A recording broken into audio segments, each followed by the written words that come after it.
हाय बाबा, हाय बाबा, हाय बाबा, हाय बाबा।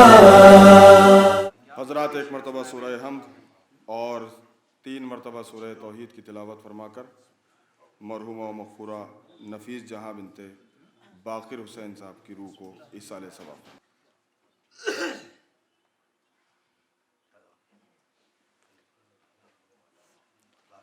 फातिहा।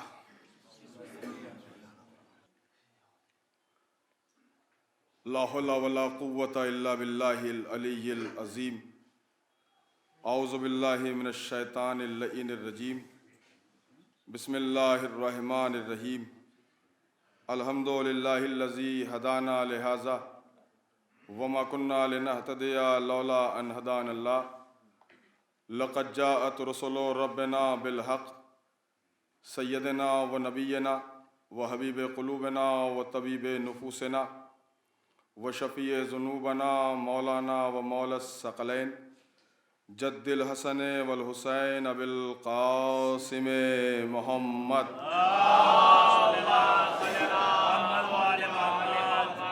वस्सलातु वस्सलाम अला आलिहि तय्यबीन अत्ताहिरीन अल मासूमीन अल मज़लूमीन अल मुंतखबीन अल मुंतजबीन अल्लज़ीना अज़हबल्लाहु अन्हुमुर रिज्सा व तहरहुम तत्हीरा।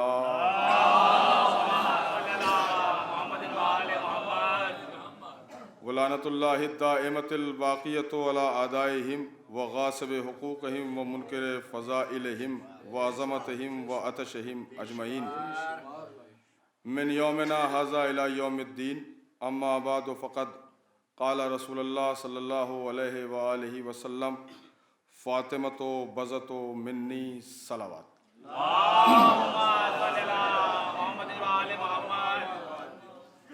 हाज़रीन गिरामी क़द्र, बरादरान ईमानी और बुज़ुर्गान मिल्लत, उलमाए किराम, शुअरा और तल्लाब ज़वील एहतराम के दरमियान लब कुशाई बहरहाल जसारत है, लेकिन करम है उस जज्बे मिदहत अहले बैत का कि जो तख्ता दार तक से न रुका, कि यहाँ हर उस इंसान को लब कुशाई की हिम्मत हो जाती है कि जो अहले बैत के हक़ में बोलना चाहता है।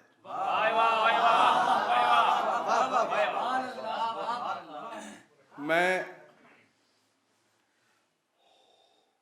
चाहता कुछ और था, लेकिन मजलिस एक ख़ातून और एक मोमिना, एक अज़ादारे शहज़ादी कौनैन फ़ातिमा ज़हरा सलामुल्लाह अलैहा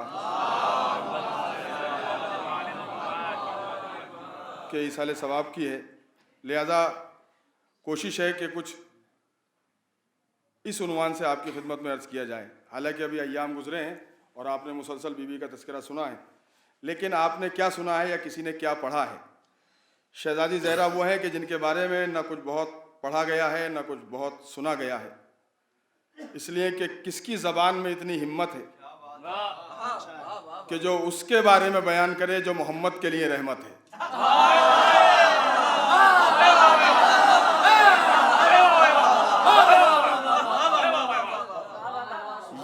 ये कोई रवा रवी की बात नहीं है।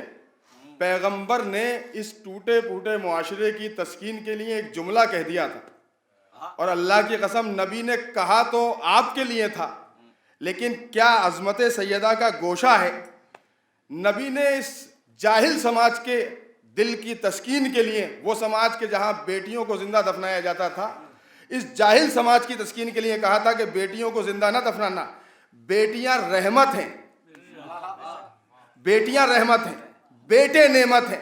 नबी समझाना ये चाहते थे कि नेमत का हिसाब होता है, रहमत का हिसाब नहीं होता।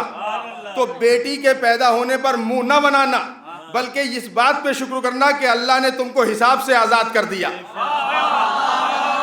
मैंने एक जुमला कहा आपकी खिदमत में, जरा तवज्जो फरमाइएगा। नबी ने इसलिए कहा था कि तुम्हारा जो नजरिया है अपनी बेटी के हवाले से, और कमाल यह है कि बेटी को मारने में वो भी शरीक हुआ करती थी जो खुद किसी की बेटियां थी। भाई बेटी किसके कोख से पैदा हुई? जिसके कोख से पैदा हुई वो भी किसी की बेटी थी। लेकिन नबी ने इस जाहिल समाज की तस्कीन के लिए जुमला कहा कि बेटियां रहमत हैं। या रसूलुल्लाह, आपने इस जाहिल समाज की तस्कीन भी कर दी और सारे ज़माने को अपनी इकलौती बेटी के बारे में बता भी दिया कि जो दोनों आलम के लिए रहमत बनकर आए उसे मोहम्मद मुस्तफ़ा कहते हैं, और जो ज़ाते मोहम्मद के लिए रहमत बनकर आए उसे फातिमा ज़हरा कहते हैं। सलावत पढ़ें अज़मत शहज़ादी कौनैन पर।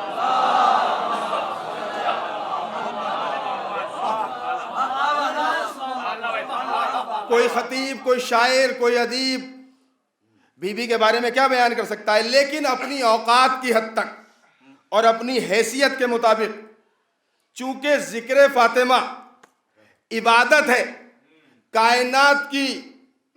देखिए, इस मौके पर लोग कहते हैं कि गिनी चुनी या चुनिंदा या मुंतखब या चंद खवातीन में से एक फातिमा ज़हरा है, नहीं, बल्कि फातिमा ही वो खातून है कि जिसका तज़किरा नबी के नज़रिए से इबादत है।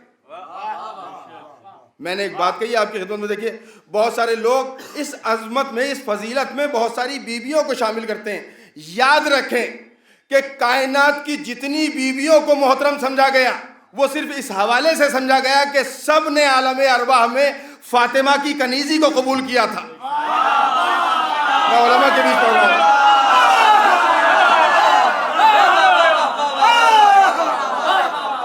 सारे इंसानों की माँ है हव्वा, लेकिन ये माँ न रहे अगर फातिमा की कनीज़ी कबूल न करें।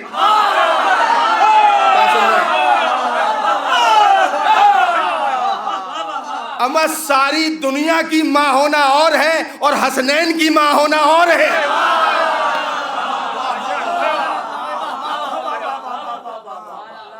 तो अब हम चूंकि किसी की अजमत, किसी की फजीलत में खयानत के आदी है नहीं। अव्वा की अजमत अपनी जगह, सारा की अजमत अपनी जगह, मरियम की अजमत अपनी जगह, आसिया की अजमत अपनी जगह, सारी बीवियों की अजमत अपनी जगह, लेकिन कोई एक बीवी भी फातिमा के कदम के नीचे आने वाली खाक की बराबर भी नहीं। अब मैं जुमला कहने जा रहा हूँ अज़ीज़ान मोहतरम, फातिमा के कदमों के नीचे आने वाली खाक की बराबर भी कोई एक बीवी नहीं। तो जब इतनी मोहतरम बीवियां फातिमा का मुकाबला नहीं कर सकती, तो मैदानों में जाने वाली बीवियां फातिमा का क्या मुकाबला करें?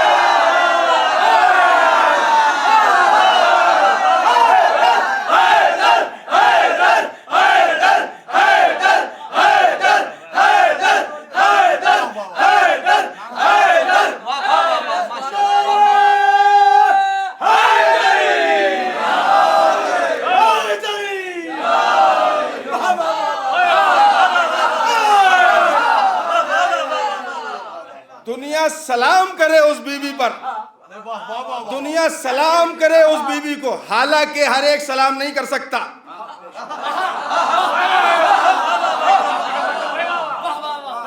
हर एक इस दरवाजे पे आ नहीं सकता। अगर आ जाए तो फिर आए तथहीर का कमाल क्या। हम आए तथहीर में जो जिम्मेदारी है वो ये नहीं है कि फातिमा को नजासत से दूर रखा जाएगा, बल्कि नजासत को फातिमा से दूर रखा जाएगा। अहले बैत नजासत से दूर नहीं रखे जाएंगे, बल्कि नजासत अहले बैत से दूर रखी जाएगी। अब अगर कोई सीना चौड़ा करके ये कहने लगे कि हम अहले बैत से मोहब्बत नहीं करते, तो इसमें आपका कोई कमाल नहीं है, ये कमाल उस आयत का है।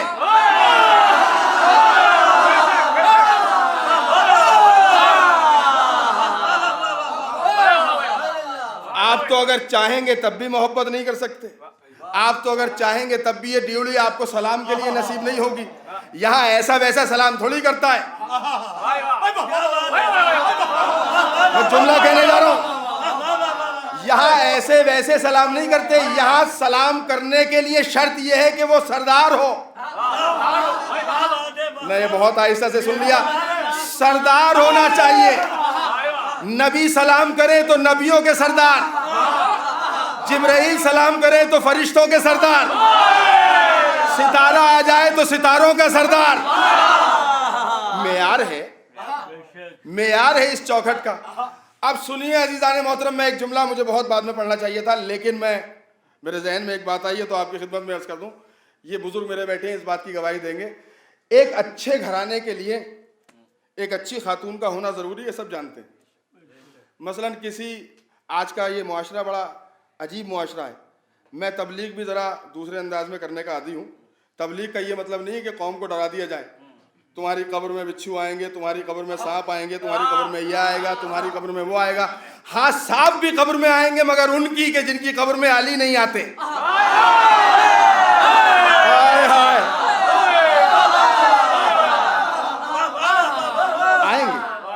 आएंगे, लेकिन उनकी कब्र में कि जिनकी कब्र में अली नहीं आते। और जिनकी कब्र में अली आ जाएं, तो इस अंदाज की तबलीग का आदी हूं। और अब एक तबलीग का पहलू आपकी खिदमत में अर्ज कर रहा हूं। आजकल एक ये भी शोर है कि तबलीगी मजलिस होना चाहिए। इनको ये पता ही नहीं है कि अगर तबलीगी मजलिसें ज्यादा होने लगी तो फिर गदीर सुनते सुनते थक जाओगे। असल तबलीग है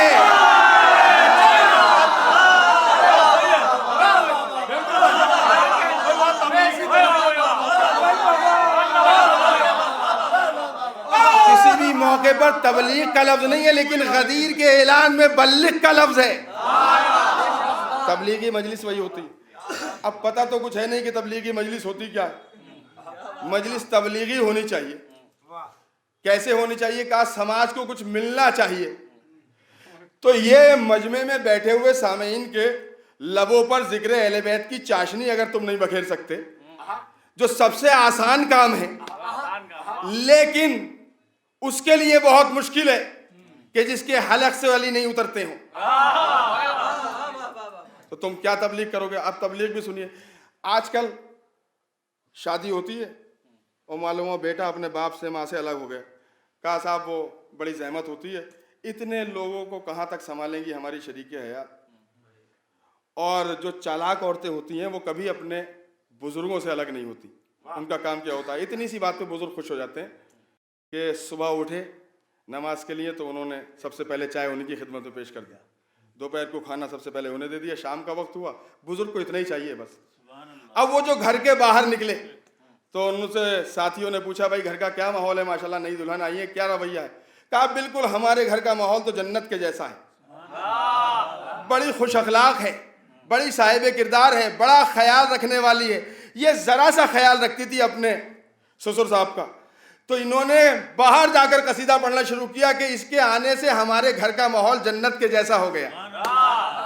आप अजीजान मोहतरम बात तो मैंने कह दी, इसके हमारे घर में आने से हमारे घर का माहौल जन्नत के जैसा हो गया।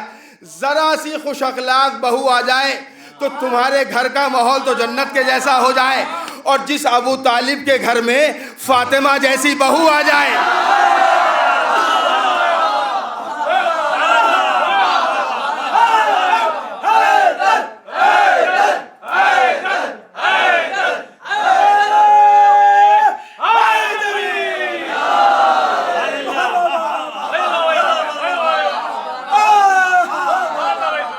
पोते हसनैन जैसे हों, अब ये उन्हें जन्नत में नहीं जाने देंगे। क्यों? कलमा नहीं पढ़ा। मैं आपसे पूछ रहा हूं कि आप में से किसी ने 5-7 लोगों को बुलाकर कलमा पढ़ा था? किसी बाप ने इस मौके पर लोगों को अपने घर में जमा किया है कि आज हमारा बच्चा कलमा पढ़ने जा रहा है? कहा नहीं साहब ये तो दस्तूरी नहीं है हमारे यहाँ। क्यों? कलमा तो पढ़ना चाहिए। कभी कलमा उसको पढ़ना चाहिए कि जिसका खानदान काफिर हो। अपने कलमे का गवाह वो बनाए कि जिसके ईमान को साबित करने के लिए कुछ लोगों की गवाही की जरूरत हो, और जिसके घर में कलमा पल बढ़कर जवान हुआ हो, अपने ईमान की गवाही के लिए वो कितने बेईमानों को जमा करे।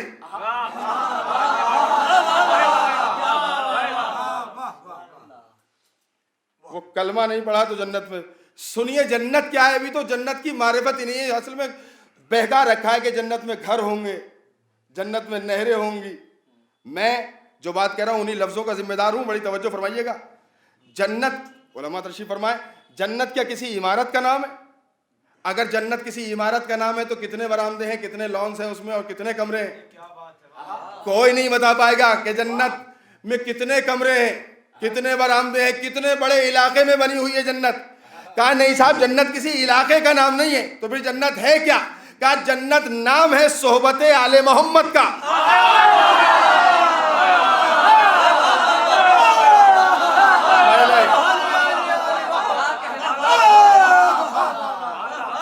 जन्नत नाम है सोहबत आले मोहम्मद का। जहां अहले बैत है वहीं जन्नत है। नहीं सुने, आप यहाँ बैठे, मैं आपसे पूछ रहा हूँ, यहाँ कितने लोगों को ये ख्वाहिश हो रही है कि यहाँ से अल्लाह हमारी इस इबादत को कबूल करे, हम जन्नत में चले जाएं? जन्नत की तमन्ना हो रही है यहाँ बैठकर आपको? अगर किसी को हो रही है तो घर जाके लेटना बिस्तर पे, सोचना कि किस नियत से मजलिस में गए थे।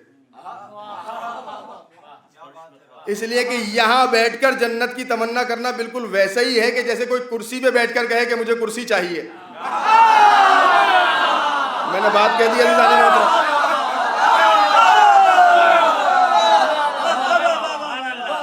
मैं जरा देहाती इंसान हूं, मैं बहुत ज्यादा लफ्जों का जाल बुन नहीं सकता आपकी खिदमत में, और ये शहर अदब है, तो मैं इसी अंदाज में जरा हल्की फुल्की बातें करने का आदी हूं।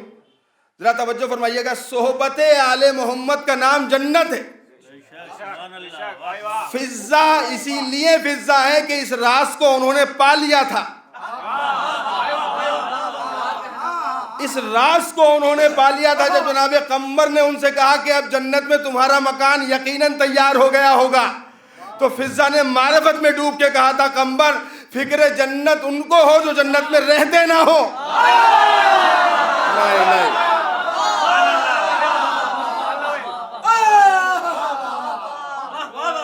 तो इन आजादारों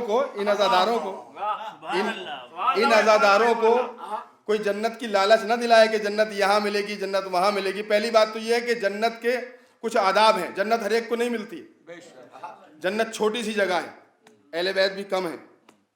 पहली बात तो यह याद रखें कि सोहबत आले मोहम्मद, मैंने एहतियात से लफ्ज़ कहा, असल बात तो यह है कि सहने खाना अबू तालिब को जन्नत कहते हैं।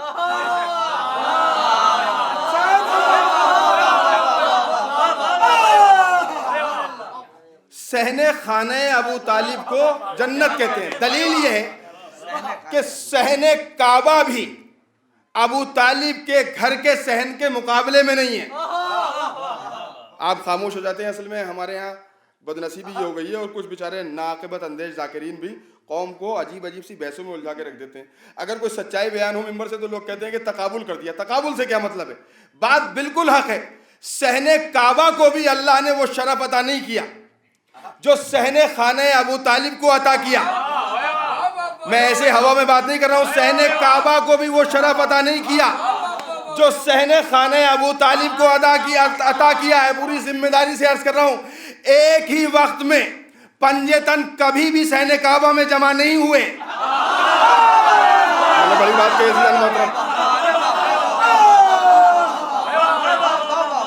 तारीख की सच्चाई अर्ज कर रहा हूं। कोई ऐसा मौका है कि जहां एक ही वक्त में मोहम्मद हो, अली हो, फातिमा हो, हसन हो, हुसैन हो? नहीं, एक वक्त में मोहम्मद और अली मिलते हैं सहने काबा में, लेकिन एक ही वक्त में पंजेतन नहीं मिलते। अंदाजा तो करो कि जिस घर में एक ही वक्त में सबके सब रहते हो। अब जुमला सुनिए, नबी नमाज से पहले और नमाज के बाद फातिमा को सलाम करने के लिए जिस दरवाजे पे जाया करते थे वो किसी के बाप का दरवाजा नहीं था, अली के बाप का दरवाजा था।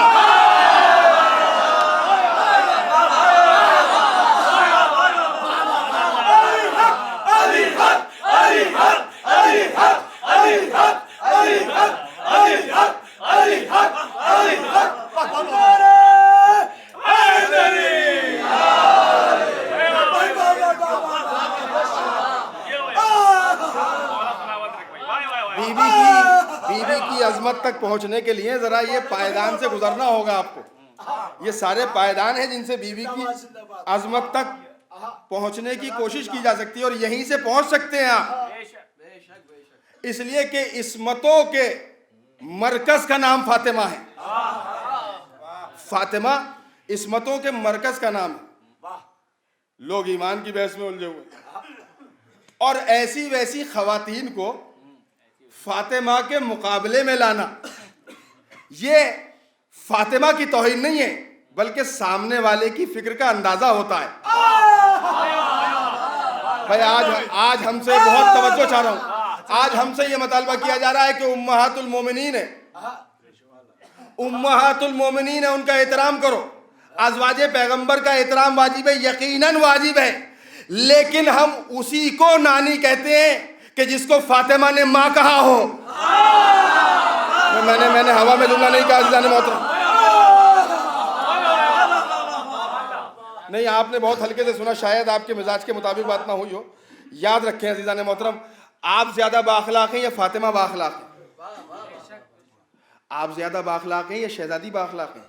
तो शहजादी ने अपनी उम्र के किसी भी हिस्से में किसी ऐसी वैसी खातून को मां नहीं कहा। मैं एक रिवायत पेश कर रहा हूं आपकी खिदमत में। एक रोज शहजादी अपने बाबा के घर पे पहुंची तो नबी नहीं थे। रस्मन, जिनको शरीक हयात आप कहते हैं,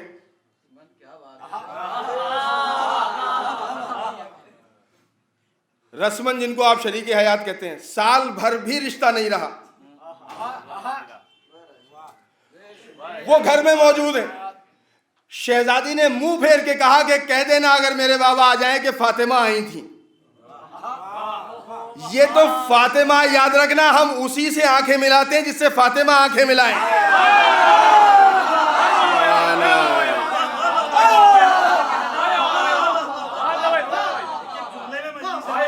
जिन्हें हसनैन ने नानी नहीं कहा, जिन्हें हसनैन ने नानी नहीं कहा, उन्हें हम कैसे नानी कह दें? अज़वाजे पैगंबर पर हमारी जाने कुर्बान उम्मे सलमा रवि ने खैर पर होने की सनद दी है। मारिया क़िब्तिया बहुत मोहतरम बीवी है, याद रखें। अच्छा, कमाल की बात है, उस माँ पे बहुत जोर है जिसको फातिमा ने माँ नहीं कहा, और जिसको हमेशा माँ कहा फातिमा ने, वो है। अच्छा, मैं आपसे सवाल तो नहीं कर सकता, सवाल करना भी नहीं चाहिए, मजलिस है और ये अजीब दस्तूर चला है मजलिसों में सवालात। कमाल है, ये टॉक शो थोड़ी है, ये मजलिस है। आपको जाकिर इसलिए बनाया गया है कि आप बस जिक्र सुनाइए। लेकिन एक बात है, एक मसले को हल करने के लिए, कि शहजादी फातिमा ज़हरा की वालिदा गिरामी जनाब खदीजा की अजमत को समझने के लिए इतना ही काफ़ी है कि अल्लाह ने नूरे फातिमा का महरम दो लोगों को करार दिया। या तो नबी को क्योंकि उनके सुल्म में रखा, या खदीजा को चूंकि उनके रहम में रखा। याद रहे कि नबी ने खदीजा से शादी इसलिए नहीं की थी कि बहुत सारी दौलत आएगी और वो इस्लाम पर खर्च होगी, नहीं। नबी भी किसी छोटे घराने से ताल्लुक नहीं रखते थे। हमें अजीब है, लोग समझते हैं कि ये घराना शायद दौलत के एतबार से कम था। बड़ी तवज्जो चाह रहा हूं, क्या खानदाने अब्दुल मुत्तलिब दौलत के एतबार से कम था? नहीं, दौलत इनके पास भी बेपनाह थी। ये रईस अरब कहलाते थे। ये अलग बात है कि इनका तारुफ इनकी दौलत से नहीं हुआ, इनके किरदार से हुआ। जुमला कहा खानदाने अब्दुल मुत्तलिब पर दौलत बहुत है, और अगर दौलत नहीं थी तो जनाब खदीजा ने पहली मर्तबा जनाब पैगंबर इस्लाम को जहां देखा, वो मौका क्या था? कहा वो सामान तिजारत लेकर शाम गए थे। तो सामान तिजारत किसका था? कहा चचा अबू तालिब का था। तो अगर कोई छोटे मोटे लोग थे ये, तो भी सामान तिजारत शाम तक क्यों जाता था? इसका मतलब दौलत, यहां भी दौलत की कमी नहीं थी, लेकिन और दूसरी बात यह कि खुद नबी की ख्वाहिश नहीं थी कि मैं खदीजा से अक़्द करूंगा। ये खदीजा की ख्वाहिश थी कि मैं नबी से अक़्द करना चाहती हूं, और पैगंबर ने इनकी दौलत को देखकर हाँ नहीं कहा, इनके किरदार को देखकर हाँ कहा। नहीं नहीं नहीं, इनके किरदार को देखकर। और ये मंसूबा इलाही है कि जो अक़्द मोहम्मद जनाब खदीजा से हुआ, तो क्या दौलत की लालच में? दौलत की लालच में तो हम लोग करते हैं शादियां। कहते तो सभी है कि कुछ नहीं चाहिए, लेकिन बीच वाले से कहते हैं जरा ख्याल रखिएगा। आपको तो पता ही है आजकल कैसी शादियां होती हैं। तो ये इशारों में सारी बातें समझा दी जाती हैं, लेकिन वहां ऐसा मामला नहीं है। वहां मामला ये है कि उन्होंने वो जौहर देखा कि जब अल्लाह ही ने इसको चुन लिया नूरे फातिमा के लिए, तो उस मोहतरम बीवी को खदीजा कहते हैं। उनके सामने कोई है? छोड़ दीजिए, खदीजा भी बहुत, चूंकि अक़द पैगंबर में है, फातिमा की माँ है। एक किरदार है जिसका नाम फिज़्ज़ा है। आप मुझे बताएं कि जब तक वो हबश की शहजादी थी तब तक उन्हें कौन जानता था, लेकिन जब से फातिमा की कनीज बनी,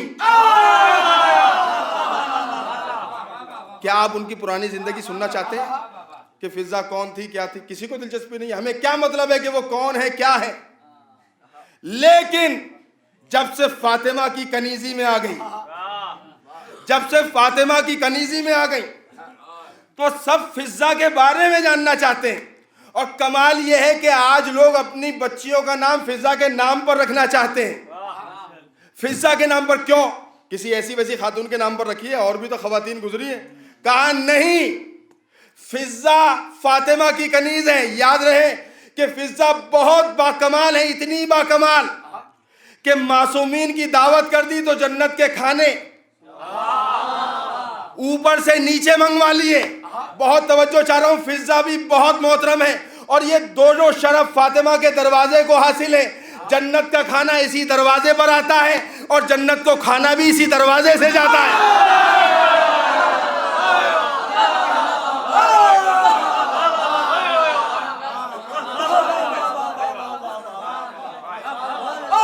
जो जन्नत के खाने मंगवा ले उसे फिज़्ज़ा कहते हैं, और जो जन्नत को अपने खाने भेज दे वो कौन? फातिमा है। मैं जो बात कहने जा रहा हूं, जरा सा इन किरदारों पर भी कभी सोचिएगा, जो दो चार किरदार आपकी खिदमत में पढ़ रहा हूं। आले मोहम्मद की गुलामी और कनीजी के हवाले से कहां फातिमा और कहां दूसरी खवातीन? अभी तो कोई फिज़्ज़ा के मेयार का, कंबर के मेयार का कोई नहीं। कंबर क्या है बताऊं आप? कंबर गुलाम है अली अलैहिस्सलाम के, उससे पहले शहजादे थे। लेकिन जिस दिन से अली के गुलाम हुए, अली की जो मोहर है इनके किरदार पर, वो कमाल की है। बहुत तवज्जो चाह रहा हूं, वो कमाल की मोहर है।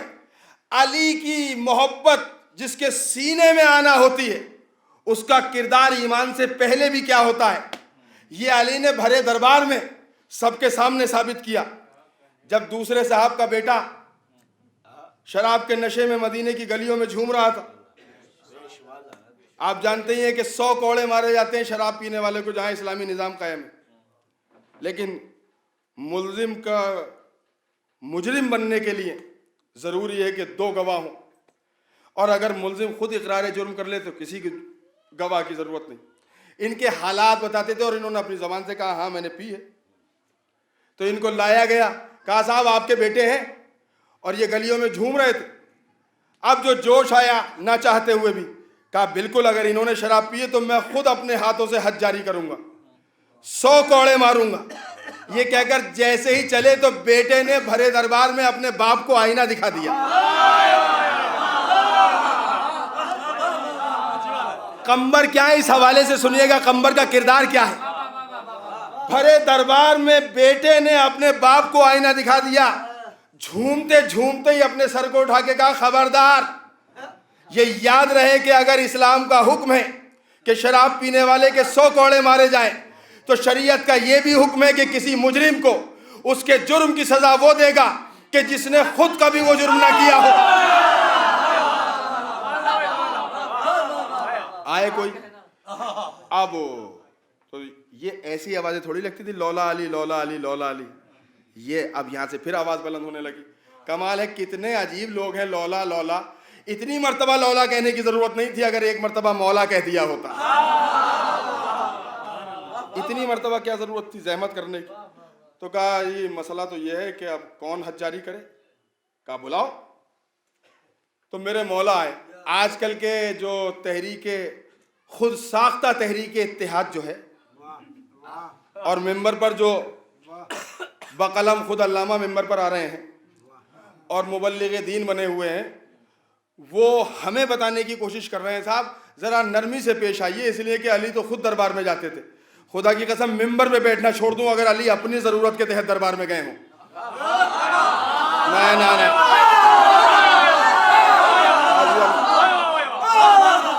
अगर अपनी जरूरत के तहत अली दरबार में गए हैं तो मिंबर पे बैठना छोड़ दूं, गए यकीनन गए, इसलिए कि जाना जिम्मेदारी था, जाना जिम्मेदारी था। अगर न जाते तो दीन के मामलात न सुलझ पाते। नबी अली जब भी दरबार में गए तो दीन के मामलात को सुलझाने के लिए गए। यही तो हम भी समझाना चाहते हैं कि आखिर जो तख्ते खिलाफत पर बैठे हुए थे, ऐसी क्या जरूरत आ पड़ी कि सबने अली ही को बुलवाया। ये सबने अली को बुला के साबित कर दिया कि तख्त पे बैठ जाना और है, दीन के मसाइल को सुलझाना और है। अब बुलाया तो अली गए अपने छोटे छोटे बच्चों के साथ और जाके कहा, अच्छा क्या मामला है? का मामला ये है कि इसने शराब पी ली है और उस पर हद जारी होना है, लेकिन ये कहता है कि हद तो वही जारी करेगा कि जिसने खुद, खुदा की कसम, अली अलैहिस्सलाम का जुमला अगर महसूस कर लिया आपने तो लुत्फ आ जाएगा। मेरे मौला ने पूरे दरबार पे नजर मारी, कहा ये तो ठीक है कि ये हद जारी करने की अहलियत नहीं रखते, लेकिन अगर ये नहीं जारी कर सकते तो कोई तुम में से,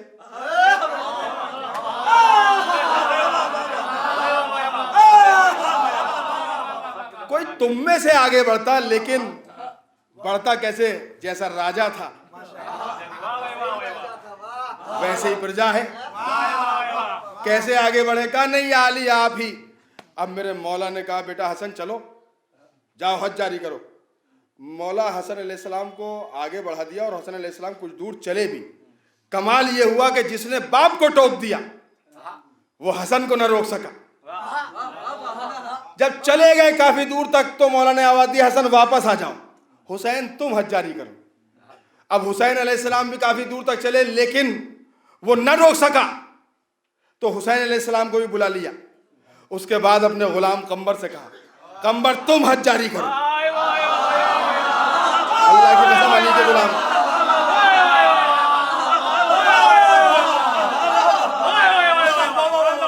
तुम हज जारी करो। जिसने भरे दरबार में अपने बाप को टोक दिया वो अली के गुलाम को न टोक सका और उसने मोहर लगा दी। मौलाए कायनात के इस फैसले ने मोहर लगा दी कि अगर अली की मोहब्बत का उनसुर हो तो हालत कुफ्र में भी हरकतें मोमिनों वाली होती हैं।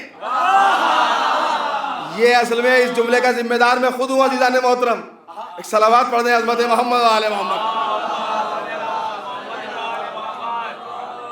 क्या क्या वो उनसुर जो अली की मोहब्बत का कंबर की रूह की गहराइयों में उतरा हुआ था, उसने रोके रखा इस जुर्म से। हालांकि अगर हालत कुफ्र में उन्होंने ये काम किया होता तो इस्लाम का जो कानून है उन पर लागू ना होता, लेकिन कंबर कंबर है।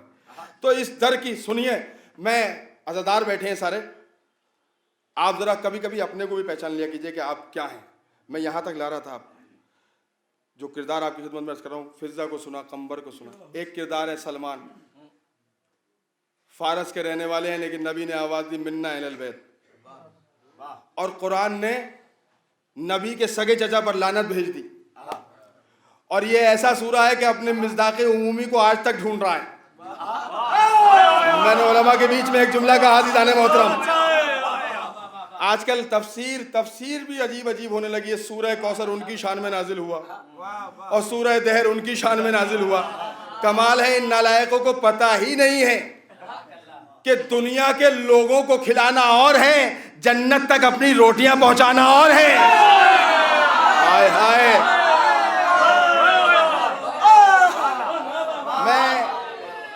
मैं किसी इल्जाम से क्या डरूंगा? 40 साल का हो गया, 2-4 साल की बात और है। इल्जाम कोई भी लग जाए, वो खौफ वौफ तो है ही नहीं। आजकल मसला ये है कि मौला के लिए आप कुछ भी कहते हैं लेकिन मौलाना के लिए ना कहें, इसलिए कि चाहने वाले बरहम हो जाते हैं और जब गुस्से में आते हैं तो वो आपके ऊपर इल्जाम लगा देते हैं, अरे ये तो ऐसी बातें करते हैं, इनको वहां से पैसा मिलता है। जैसे मातम करने वालों पर इल्जाम लगाया जाता है कि साहब ये इसलिए चौराहे चौराहे मातम कर रहे हैं, इनको वहां से पैसा मिल रहा है। अम्मा कमाल है, जो काम होता चला आया हो उस काम को करने के लिए पैसा क्यों मिलेगा? रोकने के लिए मिलेगा।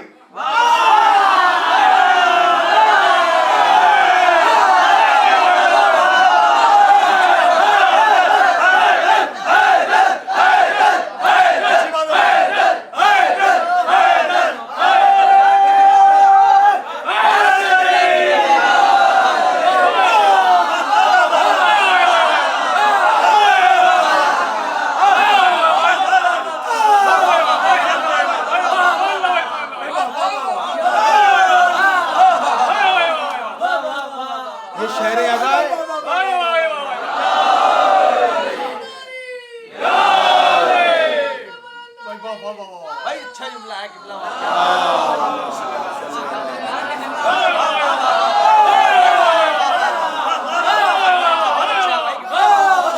ये शहर अज़ा है।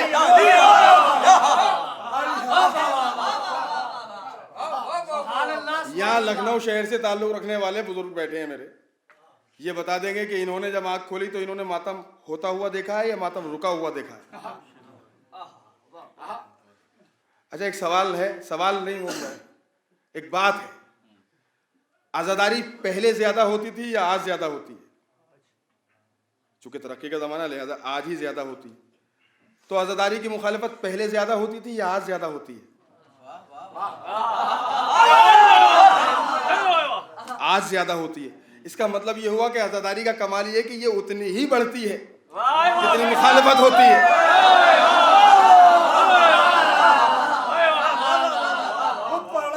आज़ादारी उतनी ही बढ़ेगी जितनी इसकी मुखालफत होगी। लिहाजा मुखालिफीन अज़ा का भी शुक्रिया कि अपने अपने चेहरे भी दिखा दिए, अपने अपने शजरे भी दिखा दिए, वरना बहुत सारे लोगों को तो हम भी मोमिन समझते थे बेचारों को, लेकिन आज़ादारी के मसले में खुले।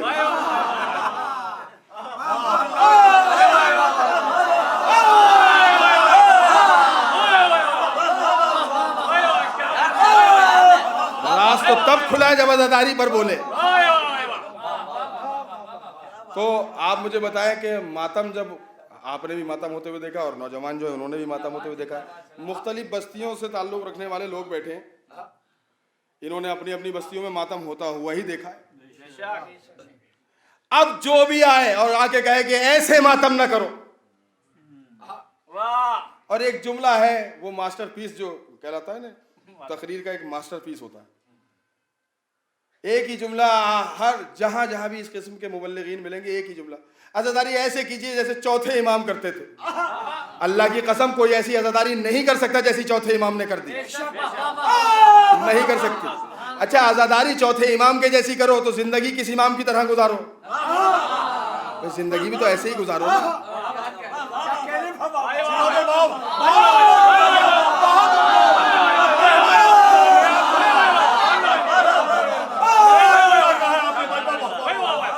इतनी दूर बेंगलोर से कोई ये कहने के लिए लखनऊ आया कि आज़ादारी ऐसे करो जैसे चौथे इमाम करते थे, तो तुम हवाई जहाज में बैठकर क्यों आए? सफर भी ऐसे ही करो जैसे चौथे इमाम करते थे।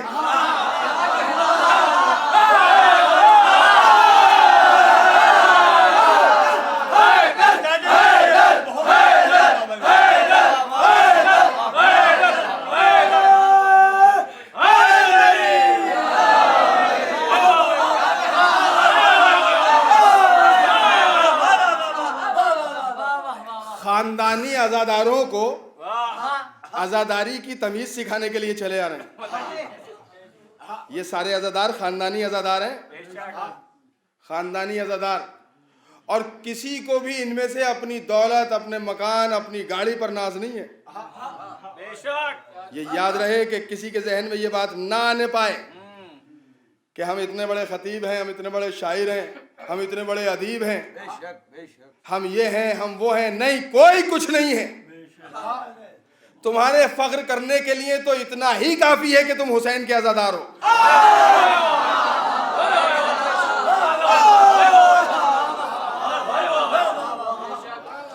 जहां शजरों के आला और अदना होने की कैद मिट जाए, वो आज़ादारी हुसैन है, और ये तहजीब हुसैन ने कायम की है।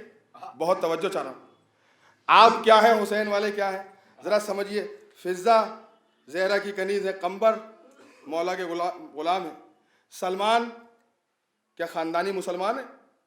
फारस के रहने वाले थे, नबी ने कहा मिन्ना अहलुल बैत, और वही नबी का चचा है। अबू लहब इब्ने अब्दुल मुत्तलिब, अब्दुल्ला इब्ने अब्दुल मुत्तलिब, यानी हज़रत अब्दुल्ला का भाई है। लेकिन अल्लाह ने लानत की, और उस पर ही नहीं की, कहीं ऐसा ना हो कि किसी के दिल में औरतों की मोहब्बत जागने लगे, उसकी औरत पर भी कर दी।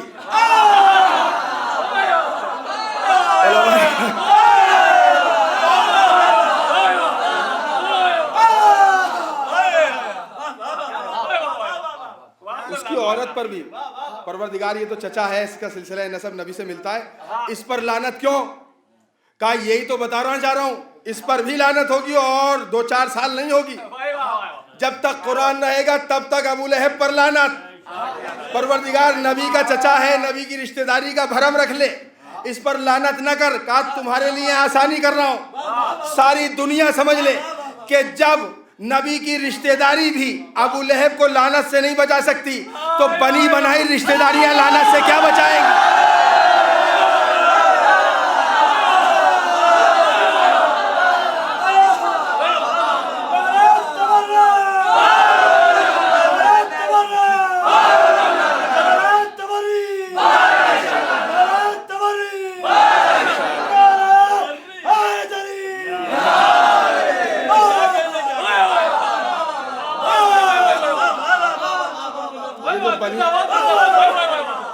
ये बनी बनाई रिश्तेदारियां जो है ये, वो लानत से क्या बचा?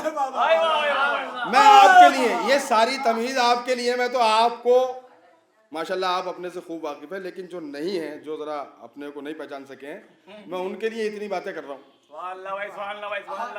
सलमान नबी, अब सुनिए, जितने किरदार हैं, चाहे सलमान हो, कंबर हो, फिजा हो, करबला में एक किरदार है जिसका नाम हुर है।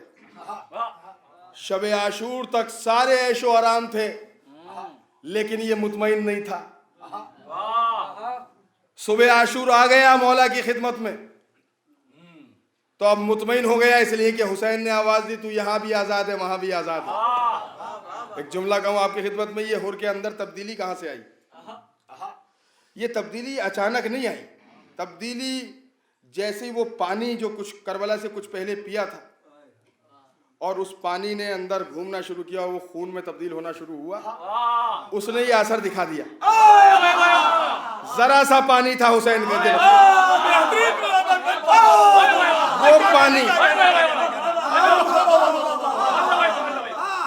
वो पानी खुदा की कसम। कभी मौका हुआ तो इन किरदारों के बारे में, इसलिए कि मैं इन किरदारों के बारे में मेरी जरा सा मुतालिया, जरा सा पानी पी लिया। अब सुनिए तबलीग, मैं भी ऐसी तबलीग करता हूँ। जरा सा पानी पिया था करबला से कुछ पहले, जो हुसैन ने कहा था अब्बास इसको भी पानी पिलाओ, इसके सिपाहियों को भी, इसके घोड़ों को भी, ऊँटों को भी, सबको पानी पिलाओ। उस पानी ने जब असर दिखाना शुरू किया तो शबे आशूर बेचैन हो गया, और उस वक्त तक चैन से न बैठा जब तक हुसैन के पास आना गया। ये जरा से पानी ने यह असर दिखाया और तुम्हारी जिंदगी गुजर गई हुसैन का खाते खाते।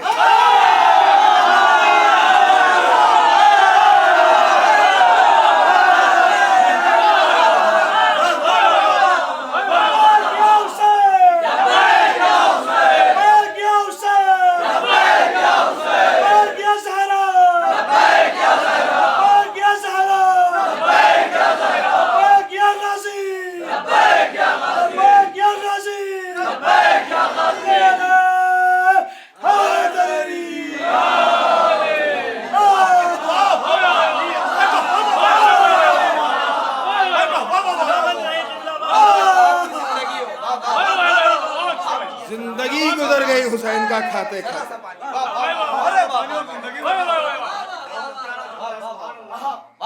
सुनिए, ये 4 किरदार आपकी खिदमत में बयान किए हैं।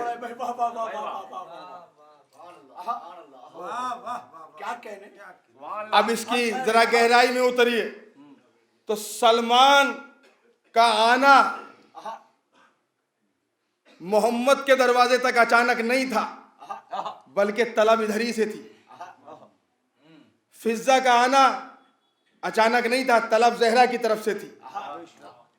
ये सारे किरदार मशहूर तब हुए कि जब इनके दरवाजे तक आ गए।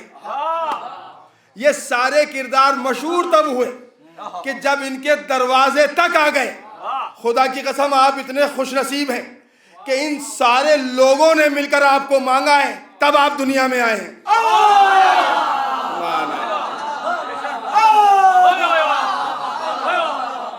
अम्मा वो और होंगे जो हादसों के नतीजे में पैदा हुए हैं, हम तो दुआए फातिमा के नतीजे में पैदा हुए।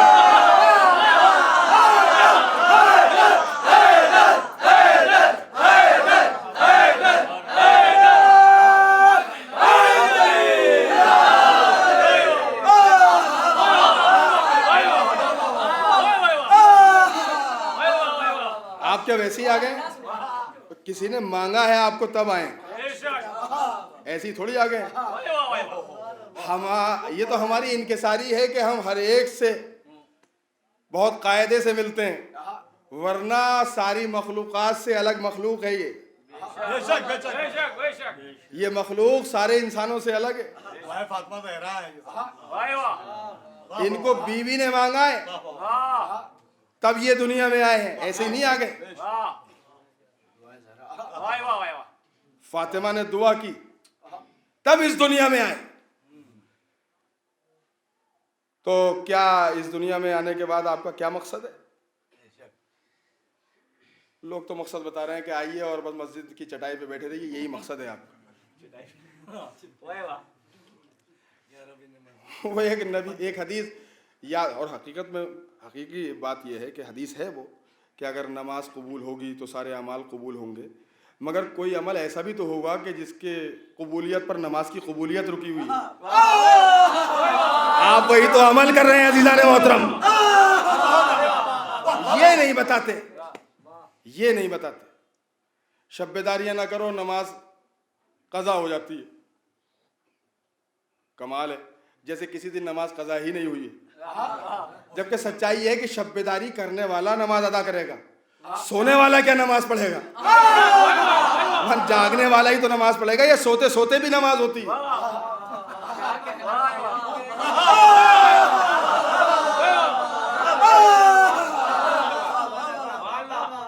सोते सोते भी कोई नमाज होती है? जाग रहे होंगे तभी तो आप नमाज पढ़ेंगे। वो जन्नत का इस कदर वो एक खौफ सा बिठा रखा है, जन्नत ऐसे मिलेगी। और इन भोले वालों की तो बात छोड़िए, बड़े बड़े लोग हैं जो इराक में आप देखते हैं मारे डाल रहे हैं लोगों को, ला इलाहा इल्लल्लाह मोहम्मद रसूलुल्लाह परचम लगा हुआ है। हालांकि परचम बिदअत है, लेकिन परचम के बगैर काम भी नहीं चल रहा है।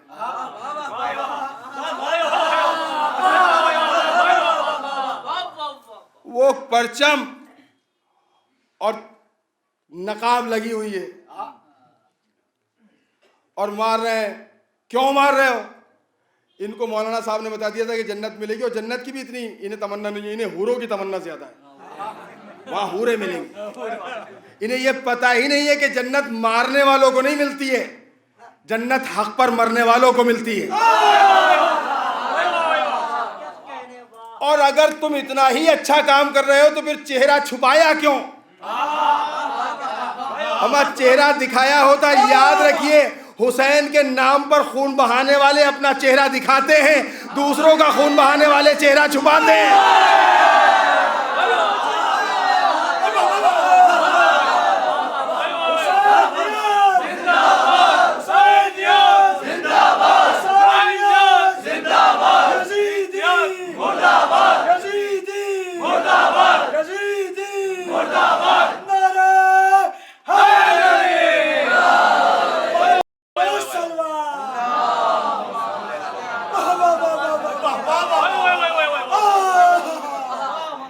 जन्नत मिलेगी काहे पर? क्या यहाँ के निशान पर? अगर यहाँ के निशान पर मिलेगी तो जन्नत छोटी पड़ जाएगी।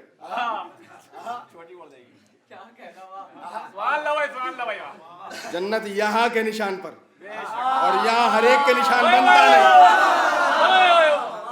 जन्नत यहाँ के निशान पर, वरना करबला में तो नमाज पढ़ी जा रही थी, उधर भी और इधर भी। बहुत तवज्जो चाह, नमाज तो उधर भी थी इधर भी थी, लेकिन अल्लाह की कसम मौला हुसैन ने क्या सनद दी है दो लोगों को। एक का नाम सईद है, एक का नाम जुहैर है। पूरी जिम्मेदारी से कह रहा हूं, नमाज नहीं पढ़ी लेकिन हुसैन ने कहा कि अल्लाह तुम्हें नमाज गुजारों में शुमार करे।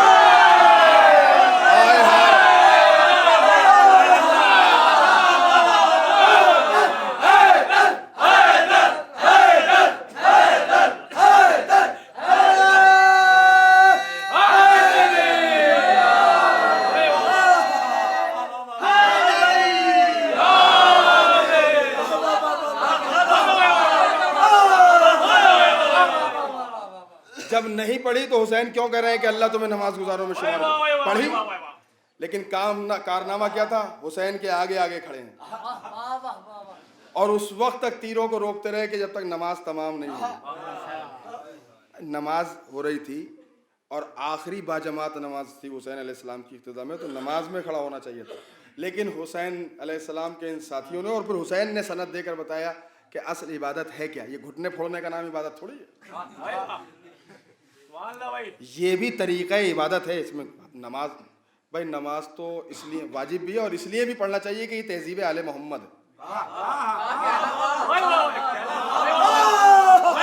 नमाज तो इसलिए भी पढ़ना चाहिए कि ये तहजीब आले मोहम्मद है, लेकिन सिर्फ नमाज पढ़ना चाहिए, नमाज ना हो।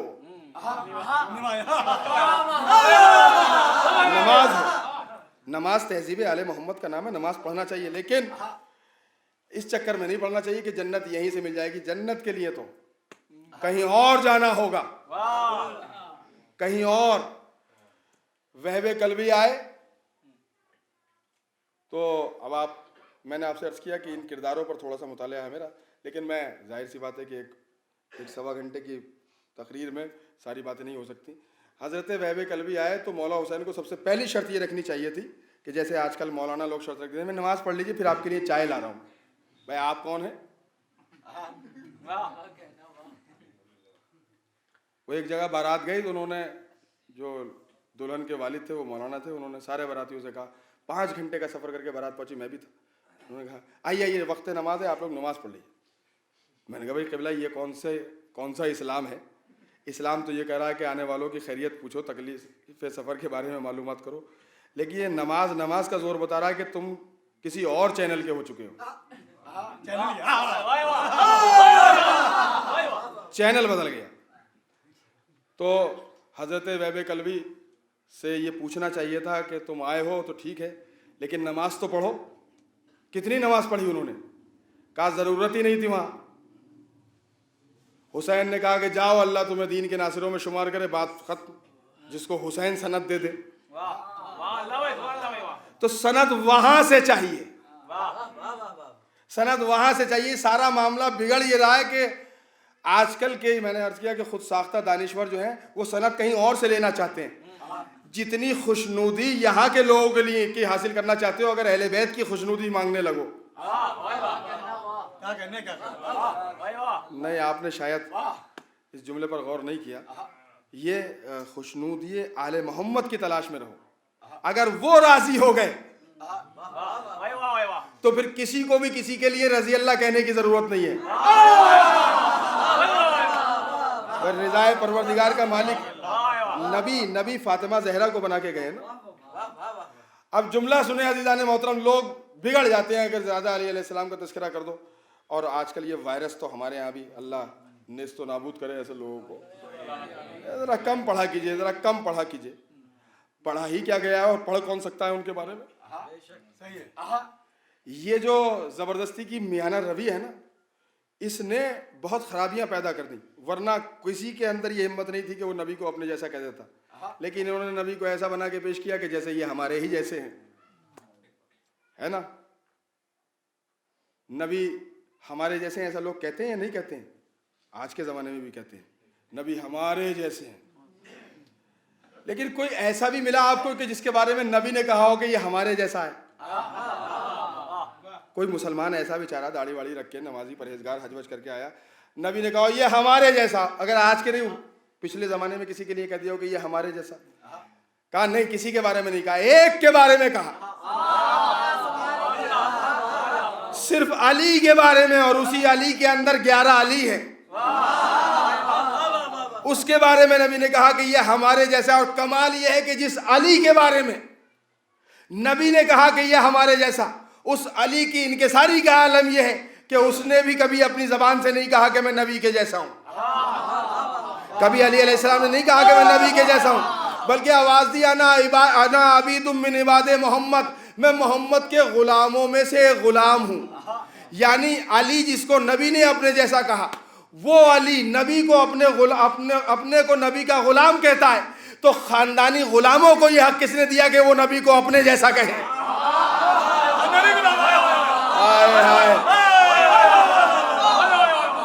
खानदानी गुलामों को यह हक किसने दिया? कोई बुरा ना मान जाए कि खानदानी गुलाम क्यों कह दिया। अगर किसी को बुरा लगता हो तो पलट के हमें खानदानी गुलाम कह दे। कोई हमें कंबर ही का खानदानी गुलाम कह दे, यही हमारे लिए बड़ी बात है।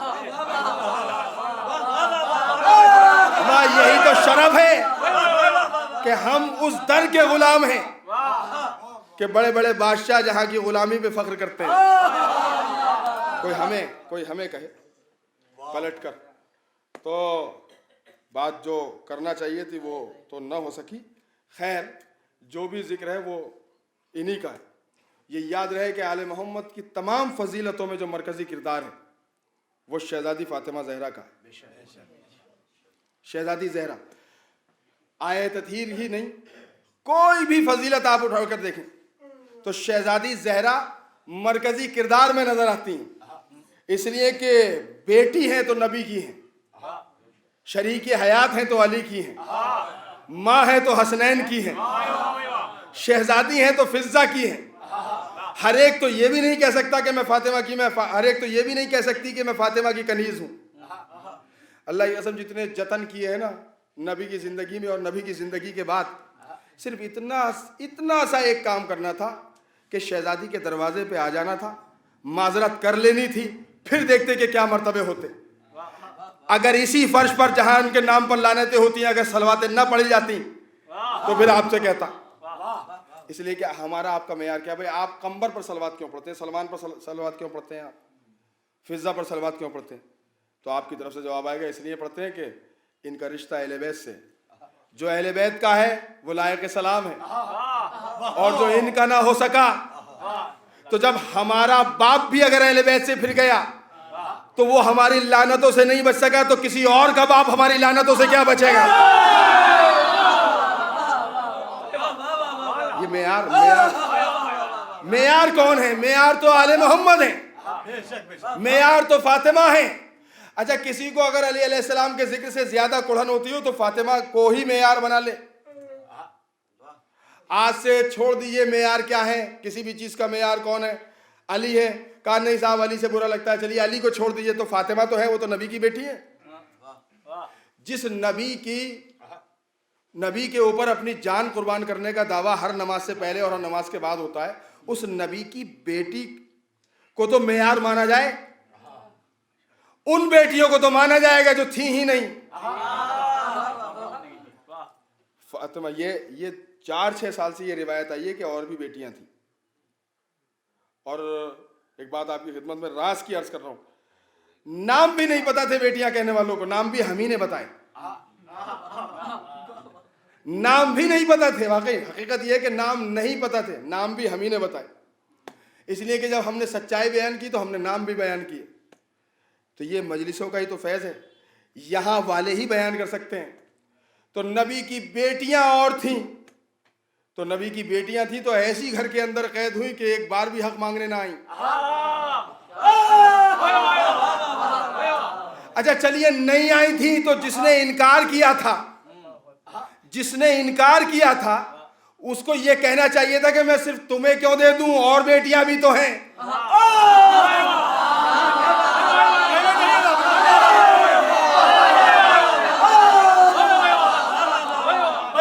जिसने हक के ज़हरा देने से इनकार किया था उसको ये कहना चाहिए था कि और भी तो बेटियां हैं। इसका मतलब ये है कि उन्हें तो पता नहीं था कि और भी बेटियां हैं।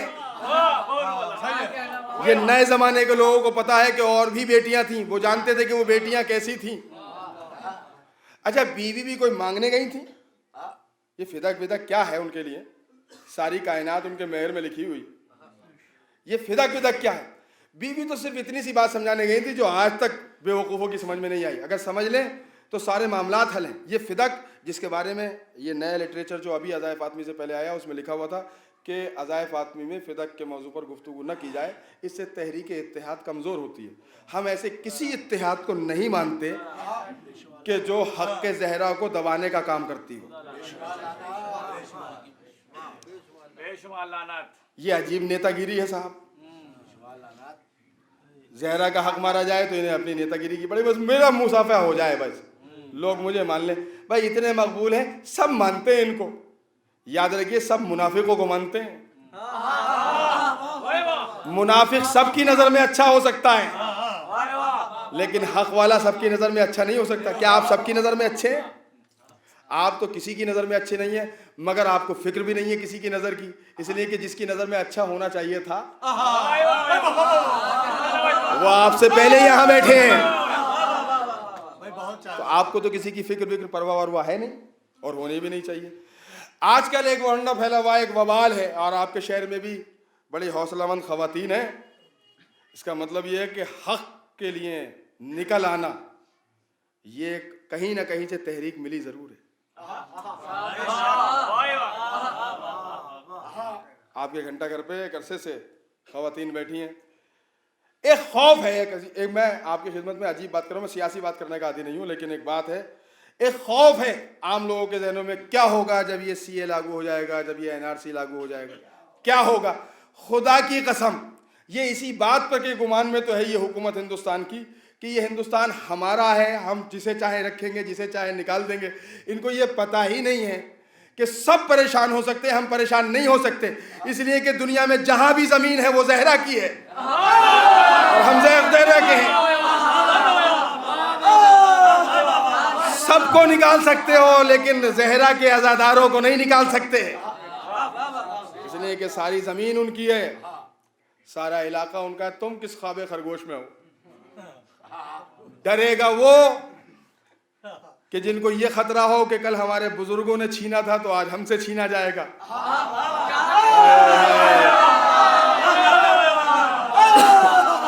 सलावत बावाज़े बुलंद पढ़े मोहम्मद वाले मोहम्मद।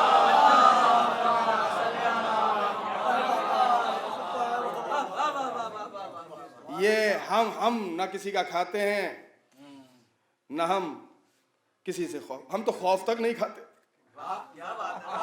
इसलिए कि हमारी जबान का जायका अलग है। हम सिर्फ तबर्रुक ही खाते हैं, हम सिर्फ अहले बैत की खैरात ही खाते हैं। हमारा ये जायका वायका थोड़ी। मैंने एक किताब में पढ़ा कि अहले अरब जो थे वो खजूर के बहुत शौकीन थे भी और हैं भी। तो एक सफ़र में एक साहब थे, वो अचानक मेरे मुंह से एक जुमला निकल गया, मुझे पता भी नहीं था कि इतना बुरा लग जाएगा उनको, लेकिन मुझे खुद बहुत लुत्फ आया वो जुमला अचानक कहने के बाद। बड़े शौकीन थे खजूर के। मैंने कहा साहब बहुत शौकीन थे, इतने शौकीन के बाग के बाग खा जाया करते थे, इतने शौकीन है खाने के। तो ये डरेंगे वो कि जो जिनके किरदार बल्कि जिनकी लौ उनसे लगी हुई है कि जिन्होंने छीनना ही सब कुछ समझा, लेकिन हम तो लुटाते चले आए हैं ना। अल्हम्दुलिल्लाह तबर्रुक खाते हैं, और तबर्रुक बहुत तवज्जो चाह रहा हूं। फिर तबलीग का जुमला है, अपने घरों से वापस जाएं, खासतौर से वो नौजवान के जो अभी अभी साहिब औलाद हुए हैं, जिनके बच्चे छोटे हैं, उनके लिए ये बात है। जब घर जाएं तो तबर्रुक घर लेकर जाएं और अपने बच्चों को खिलाएं। वो इसलिए कि ताकि इनको हलाल खाने की आदत पड़ी रहे। बात तो हो गई है जाने मोहतरम। आजकल तो ये भी मसला है ना,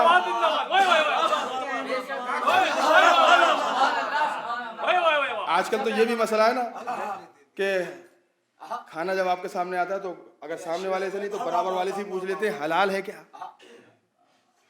तो अल्हम्दुलिल्लाह आप तो हलाल ही खाने के आदी हैं, हलाल खाने के आदी हैं, इसलिए कि हराम से हमारा वास्ता ही क्या, ना हराम से वास्ता है ना हरामी से वास्ता है। हम बहुत आला मेयार के लोग हैं अज़ीज़ान मोहतरम। बस याद रखिए कि ये ग़ुलामी हर एक को मिलती नहीं है। आप तो अल्हम्दुलिल्लाह ये ग़ुलामी की सनद लेकर पैदा हुए। एक ने तो एक के बेटे को कह दिया था मौला हसन अलैहिस्सलाम ने, तो ये ज़रा जज्बात में आ गया। इसे ये गुमान था कि मेरा बाप तख्त नशीन है, तो इतने लोगों के बीच में मुझे ग़ुलामज़ादा कह दिया।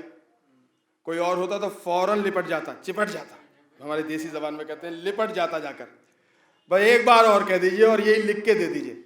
लेकिन बड़ा बदनसीब था, जाके शिकायत कर रहा है, अब्बा जान हमें अली के बेटे ने ग़ुलामज़ादा कह दिया।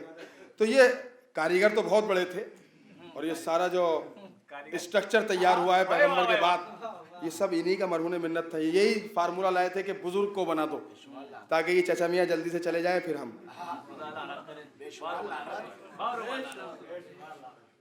तो ये सारे स्ट्रक्चर के मास्टरमाइंड थे, लेकिन तजुर्बेकार बहुत था।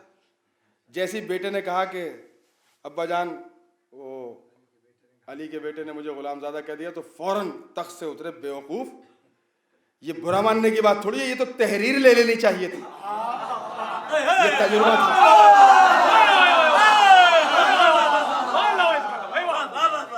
ये तो लिखवा लेना चाहिए था, अल्लाह की कसम, जुमला आखिरी फर्द तक, और शायद आखिरी जुमला फज़ाइल के उन्वान से लिख लेना चाहिए था, ये तहरीर ले लेनी चाहिए थी, ये तो लिखवा लेना चाहिए था। लिखवा लेना चाहिए था हसन से कि तुम गुलामज़ादे हो, लेकिन ना तो इसने तहरीर मांगी, ना हसन ने तहरीर दी, इसलिए कि अगर हसन तहरीर दे दे तो फिर हमारा मामला ही क्या था। भाई हम तो मजलिसों में तस्करा करते, लेकिन हसन ने तहरीर नहीं दी और मांगी नहीं। अगर मांग लेता तो हसन सारे खानदान का शजरा उसी चौराहे पर खोल देते। तुम भी हमारी गुलामी के काबिल हो। ये दरवाज़ा हर एक को गुलामी का शरफ अता नहीं करता, हर एक को, ये बड़ा आला दरवाज़ा है, याद रखें। जो दरवाज़ा हर एक को गुलामी का शरफ नहीं देता, उस दरवाजे से आपके पैदा होने की दुआएं की जा रही हैं, और अब आपकी सलामती की दुआएं की जा रही हैं। ये बहुत बड़ा एजाज़ है आपके लिए। यकीनी तौर पे जो भी अज़ादार हैं, आजकल रिवायतों में तहकीक का दौर चला है। जो मदरसे में 20-20 साल कुछ नहीं पढ़ सके, अब वो तहकीक कर रहे हैं। जिन्हें ये इल्म नहीं है कि सीगा कौन सा होता है और कलमे की कितनी किस्में होती हैं, वो अब फ़ज़ाइल, जो अज़ादारों की फजीलत में जो हदीसें हैं मासूमीन की, उसमें तहकीक करने चले। ये कैसे हो सकता है कि एक आंसू पे जन्नत मिल जाएगी? ये कैसे मुमकिन है कि आंसू पे जन्नत मिल जाएगी? तो भाई ये अज़ादार ये कब कह रहे हैं कि हमें जन्नत मिल जाएगी? इन्होंने कब कहा बेचारों ने? ये तो उन्होंने कहा कि हम जन्नत देंगे। आपने सुना नहीं अज़ीज़ान मोहतरम? अज़ादारों ने कब कहा कि हम जन्नत लेंगे? ये तो उन्होंने कहा कि हम जन्नत देंगे। हम जन्नत देंगे। तुम इनको न देखो, देने वालों को देखो। ये ना देखो कि मिल किसको रही है, ये देखो दे कौन रहा है। मालिक वो है, वो किसी भी अदा पर खुश होकर दे दें। तुम कौन होते हो? ये मौलाना है जो बेचारे जन्नत में नहीं जाने देंगे। कमाल है, जन्नत में नहीं जाएंगे। इतनी आसानी से कहाँ चले जाइएगा आप जन्नत में? और सारे तालों में, सारे दरवाज़ों में ताले लगाए और चाबियां अपनी जेब में डाल के मौलाना खुद भी बाहर ही बाहर टहल रहे हैं, गए वो भी नहीं।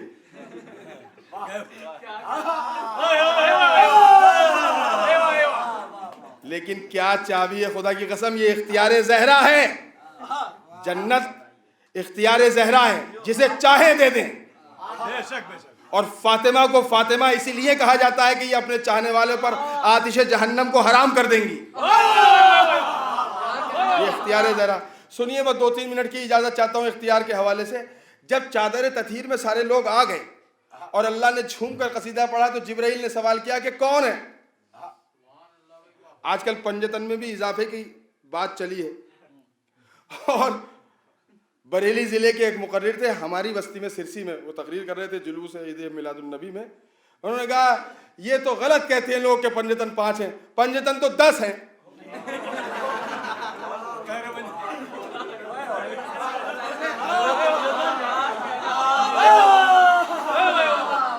अमा इल्म हर एक को फायदा पहुंचाता है, लेकिन जब बुग़्ज़े आले मोहम्मद में ज़बान चलती है,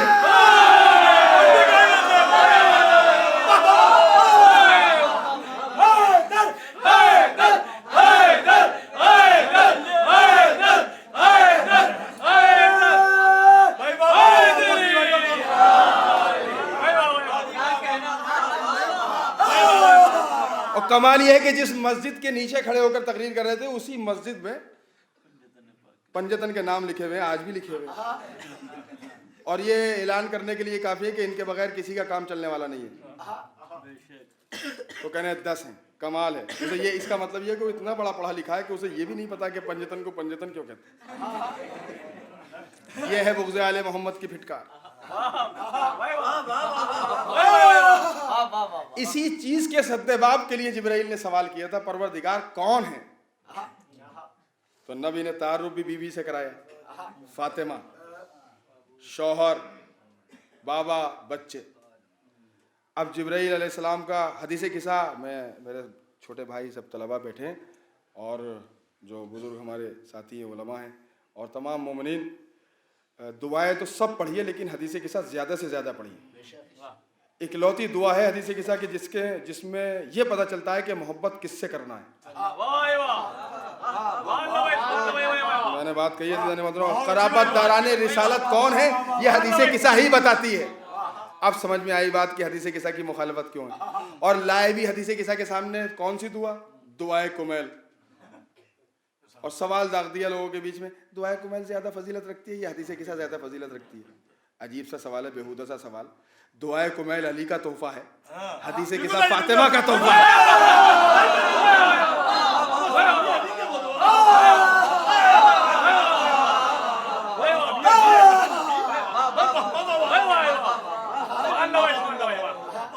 हम तो जरा नाक़िबत अंदेश किस्म के लोग हैं, हमें तो नहीं पता कि हमारी तकरीर से किस मुल्क की दाखिला पॉलिसी को खतरा है या खारजा पॉलिसी को खतरा है।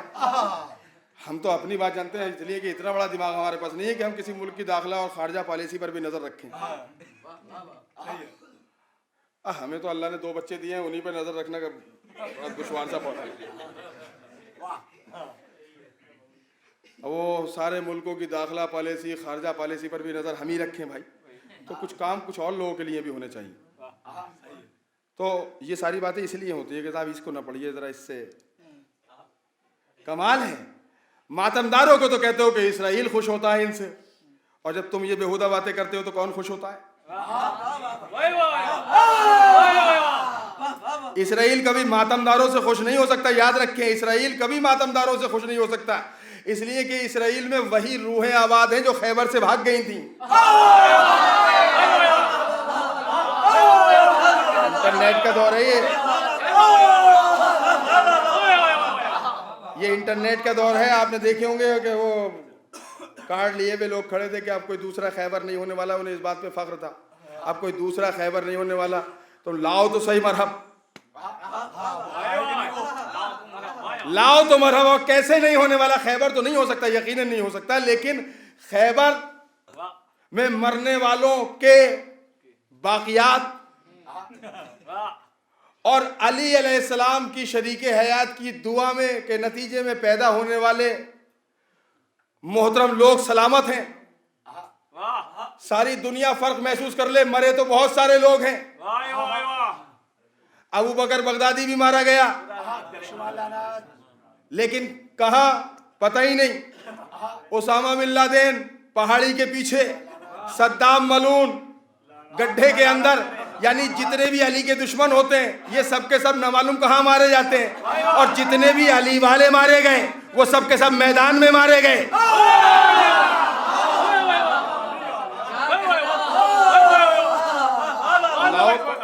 सब मैदान में मारे जा रहे हैं।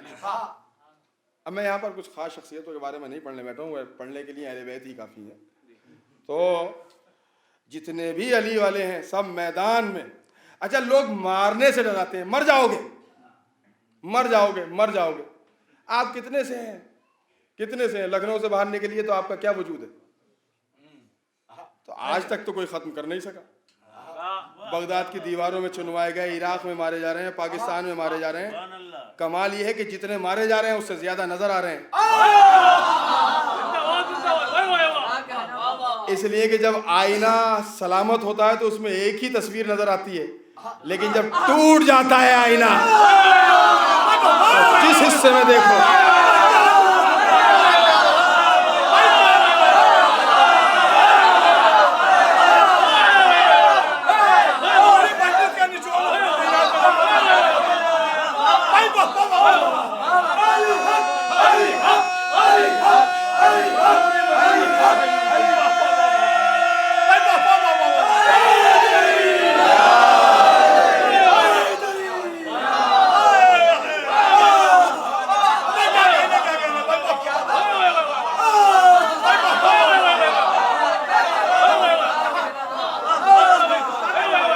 परेशान है दुनिया। इस मजमे में दावे के साथ कह रहा हूँ, खुदा की कसम पूरी जिम्मेदारी से कह रहा हूँ, इस मजमे में सारे लोग कासिम सुलेमानी को नहीं जानते थे। लेकिन उनकी शहादत के बाद सब जानते हैं, सब जानते हैं। और दुनिया भर में उनके नाम पर मजलिसें हो गई, वहां भी हो गई कि जिस मुल्क ने मारा था। इसे कहते हैं कातिल के घर में मकतूल का मातम।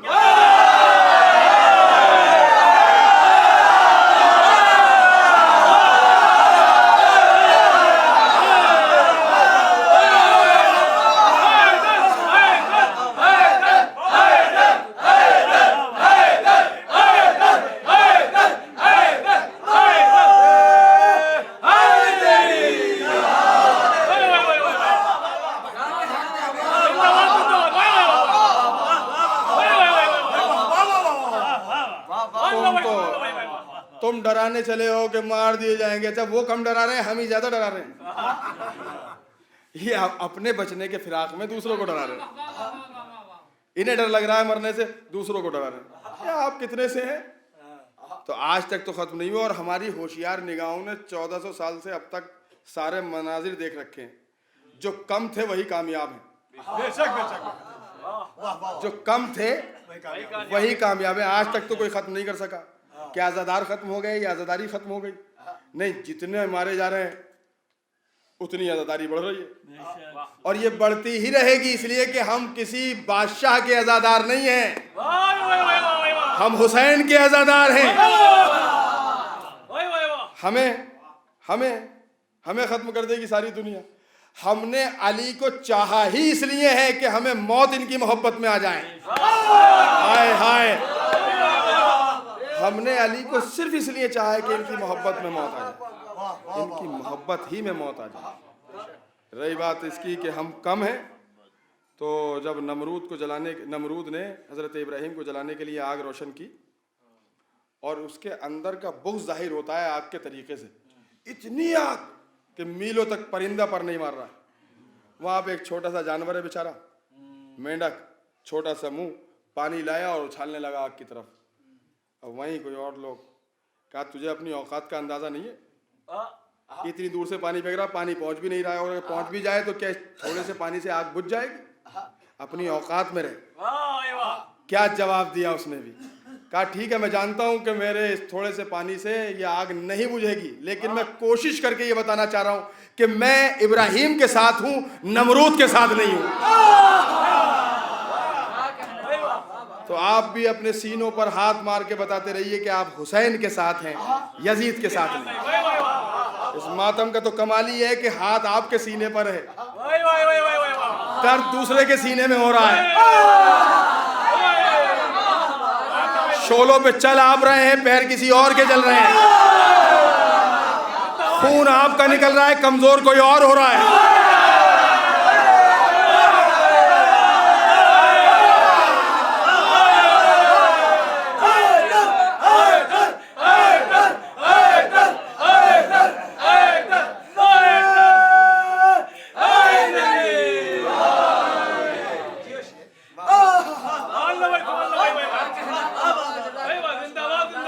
आपका निकल रहा है और कमजोर कुछ और लोग हैं।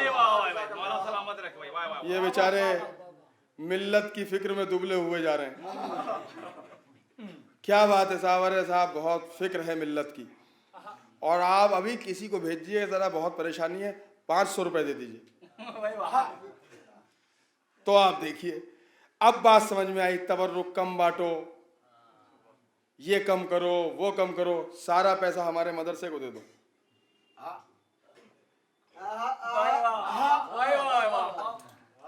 याद रखिए, तबर्रुक वही बांटता है कि जो लुटाते चले आए हैं। ये हुसैन के नाम पर बंटता है। दुनिया के कितने लोग हैं, उनके कितने तस्करे होते हैं। कुछ बरस तक बड़े सी बड़ी शख्सियत चली गई, कोई नाम लेने वाला है, लेकिन क्या कहना दुआए ज़हरा का कि उसने ये कमाल दिखाया कि सारा ज़माना ख़त्म हो सकता है, ना हुसैन की आज़ादारी ख़त्म होगी और ना हुसैन के आज़ादार ख़त्म होंगे। इसलिए कि ये किसी के जहन में ना रहे कि हम हैं तो आज़ादारी है, नहीं, ये जिक्र है ज़हन में। क्या कहना जिसके लिए ज़हरा हाथों को उठाकर दुआ, वादा है ज़हरा का किसी की समझ में आए या ना आए, लेकिन आपकी समझ में आती है बात और आती रहनी चाहिए, और अपनी नस्लों को बताते रहिए। ये वादा है ज़हरा का। ज़हरा ने आवाज़ दी कि मैं उस वक्त तक जन्नत में दाखिल नहीं होंगी जब तक हुसैन का एक एक अज़ादार ना चला जाए। वो इख्तियार शहजादी का है। बात असल में रह गई थी वो इख्तियार की, जो मैं चादर तथीर के नीचे की बात कर रहा था, तो 2-3 मिनट में पढ़ देता हूँ ताकि कोई ये ना कहे कि वो बात छेड़ी थी, बात वो तशना रह गई। सवाल ये है कि जब जिब्राइल ने कहा कि मैं छठा हो जाऊं, तो अल्लाह ने कहा कि हाँ जाओ, और खाली हाथ ना जाओ बल्कि आए तथीर का तोहफा लेकर जाओ। तो जिब्राइल अल्लाह की बारगाह से इजाज़त लेकर आए थे, चादर के करीब आकर सलाम किया, फिर इजाज़त मांगी। ये इजाज़त क्यों मांगी? अल्लाह सबसे बड़ा है, तो जब उसने इजाज़त दे दी तो फिर इनसे इजाज़त की क्या ज़रूरत है? जिब्राइल तुम अल्लाह से इजाज़त लेकर आए हो, अब चादर के करीब आकर किसी और से इजाज़त क्यों मांग रहे हो? नहीं, जिब्राइल ने इजाज़त मांगी और सारे ज़माने को समझाया कि कुछ मखसूस मकामात है कि जहाँ फातिमा की इजाज़त के बगैर कोई नहीं जा सकता। तो अपनी नमाजों पर तकिया ना किए रहना, बल्कि फातिमा की रज़ा के ऊपर भी। और उस बीबी ने वादा किया है आपसे, अपने बाबा से कहा कि मैं उस वक्त तक जन्नत में नहीं जाऊंगी जब तक हुसैन का एक एक अज़ादार जन्नत में न चला जाए। अब आपकी जिम्मेदारी है कि आपको अज़ादार बनना है, बस। ये हर एक की जिम्मेदारी है कि वो हुसैन का अज़ादार बने। एक माँ के इसाले सवाब के लिए भाई वजाहत आगा साहब और उनके भाई ने इन मजलिसों का इनेकाद किया है, जो आज पहली मजलिस है और अब अपने आखिरी मराहिल में है। सवाल ये है कि दुनिया से चली गई थी तो अब भूल जाना चाहिए था। ये मजलिसें क्यों हो रही? सिर्फ इसलिए हो रही है कि जब भी याद आए तो शहजादी का तस्करा कर लो, तो अपना गम हल्का हो जाएगा। और जब ये तसव्वुर जहन में होगा कि हमारी माँ बहुत अहम थी, लेकिन हसनैन की माँ की तरह तो नहीं थी, हमारी माँ ज़ैनब उम्मे कुलसूम की माँ की तरह तो नहीं थी। बहुत पढ़े लिखे अफराद बैठे हैं, मैं और शायरी से दिलचस्पी रखने वाले अफराद बैठे हैं। इस्तिआरा शायरी की एक सिन्फ है, और किसी बात को समझाने के लिए कोई बात कहना, ये इस्तिआरा कहलाता है शायरी की ज़बान में। लेकिन ऐसा इस्तिआरा किसी सिन्फ सुखन में आपको नहीं मिलेगा कि जो बीबी ज़हरा ने इस्तेमाल किया। बीबी ने क्या कहा? सुब्बत अलैया मसाइब सुब्बत अलैया में सरना लया लिया। बीबी अपनी मुसीबतों को समझाना चाहती हैं, और क्या क़यामत का जुमला कहा, मेरे ऊपर ऐसी मुसीबतें पड़ी कि अगर ये दिनों पर पड़ती तो सियाह रात में तब्दील हो जाते। रोने के लिए तो इतना ही काफ़ी है कि फातिमा ने क्या कह दिया। दिन का रात में तब्दील हो जाने का मतलब निज़ाम कायनात बदल जाना है। बीबी ने अपनी मुसीबत को काहे से तशबीह दी, क्या इस्तेमाल किया। अज़ीज़ारों, मैं एक सवाल करना चाहता हूँ मिल्लत इस्लामिया से कि बाद पैगंबर मदीना मुसलमानों से भरा हुआ था, आखिर ये नौबत क्यों आई कि बीबी को मरसिया पढ़ना पड़ा? होना तो ये चाहिए था कि कलमा पढ़ने वाले फातिमा के दरवाजे पर आते। ए नबीज़ादी, अपना दिल थोड़ा ना करो, हम आपके गम में बराबर के शरीक हैं। लेकिन गैरतदारों के लिए इतना ही जुमला काफ़ी है। हुआ क्या कि फातिमा को रोने से रोका गया। अली से कई मरतबा कहा, आखिर में अली ने हिम्मतों को समेट कर शहजादी से कहा, बीबी मैं अपनी तरफ से नहीं कह रहा हूँ, बल्कि लोग मुझसे कहते हैं कि या तो तुम दिन के उजाले में रो लिया करो या रात की तारीकी में रो लिया करो। क्या क्या मुसीबतें ना गुजर गई बीबी ज़हरा के ऊपर। इतना ही काफ़ी है कि कोई ज़हरा को दिलासा देने के लिए नहीं आया, बल्कि फातिमा के दरवाजे पर मुसलमान जमा हुए और एक जुमला कहा, अबुल हसन को बाहर निकालो। और जब अबुल हसन को नहीं निकाला तो अब लकड़ियां जमा कर दी। अबुल हसन को बाहर निकालो वरना दरवाजे में आग लगा देंगे। फातिमा ज़हरा अबुल हसन को बाहर नहीं जाने देती, लेकिन अली अलैहिस्सलाम ने कहा, बीबी अब मसलहत का तकाजा यह है कि मैं घर से बाहर चला जाऊं। अली दरवाजे से बाहर आ गए। इन्होंने सुलूक ये किया कि अली के गले में रस्सी का फंदा डाला। जैसे इस मंजर को शहजादी ने देखा तो जुमला का, खल्लू अबुल हसन, अबुल हसन को छोड़ दो वरना मैं अपने सर के बालों को बिखरा दूंगी। एक रिवायत में मिलता है कि शहजादी ने अपने सर के बालों को बिखरा लिया। ये क़यामत होनी थी कि मदीने की दीवारें ऊंची होने लगी। ए काश कूफे की दीवारें भी इसी तरह ऊंची हो जाती।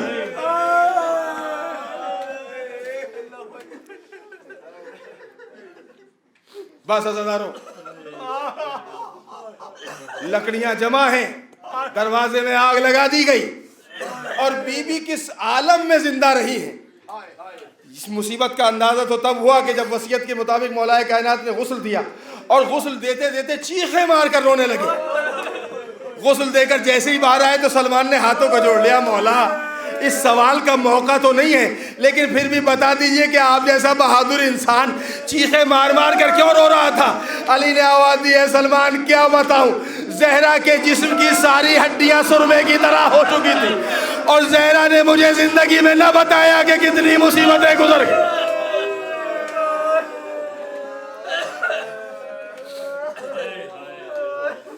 गुस्ल हो गया, कफन पहना दिया, बच्चों को आवाज दिए, बच्चों आओ अपनी माँ से रुखसत हो लो। हसन रुखसत हो लिए, ज़ैनब रुखसत हो ली, उम्मे कुलसूम रुखसत हो ली, लेकिन हुसैन अपनी माँ के करीब नहीं आए। अली ने आवाज़ दी, मेरे लाल हुसैन अपनी माँ के करीब जाओ, अपनी माँ से रुखसत हो लो, लेकिन हुसैन आगे नहीं बढ़े। ए बाबा मैं उस वक्त तक नहीं जाऊँगा जब तक मेरी माँ मुझे खुद ना बुलाएंगी। ये जुमला सुनना था, बंदे कफन टूटे, फातिमा के दोनों हाथ हवा में बुलंद हुए, ए मेरे लाल मेरी गोद में आ जा।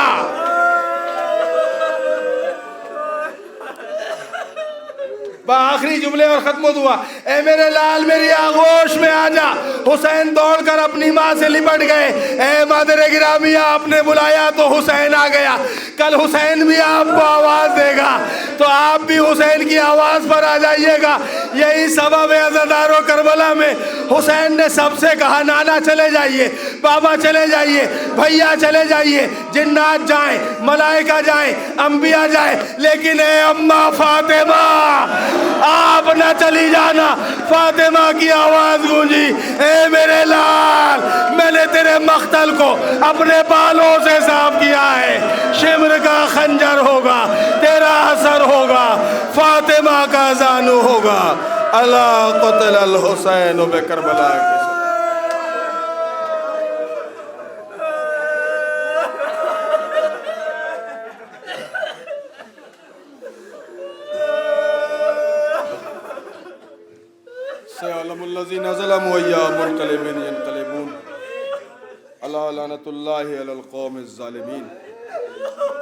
बिस्मिल्लाहिर्रहमानिर्रहीम।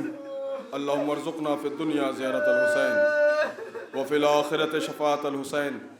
अल्लाहुम्मा अक्तुबना मिन ज़ुव्वारिल हुसैन। अल्लाहुम्मा अजअलना मिनल बाक़ीना फ़ी अज़ाइल हुसैन। अल्लाहुम्मा अशुरना तहता लिवाइल हुसैन। अल्लाहुम्मा अशुरना फ़ी ज़ुमरतिल हुसैन।